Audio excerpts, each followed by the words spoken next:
लोग भूल जाते 0-0 ठीक है 0-0 अच्छा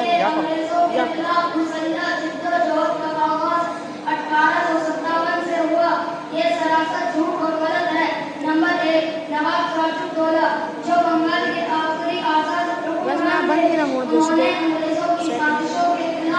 1757 में डटकर मुकाबला किया, लेकिन पलासी की जंग में मीर जाफर की अब ना हो आधा घंटा बंद। शिकस्त हुई। नंबर 2, शहीद टीपू सुल्तान। मैसूर के शेर कहलाए जाने वाले टीपू सुल्तान ने अंग्रेजों से 4 बड़ी जंगें लड़ी। 1799 में उन्होंने शहादत कबूल की, लेकिन गुलामी कबूल न की। उनका कौल मशहूर है, शेर की एक दिन की जिंदगी गीदड़ की 100 साल की जिंदगी से बेहतर है। नंबर 3, मजनू शाह ने 1760 के अशरे में शुरू होने वाले फकीर सन्यासी बगावत की क़यादत की, जो बरतानवी ईस्ट इंडिया कंपनी के खिलाफ एक मुसल्लह बगावत थी। जो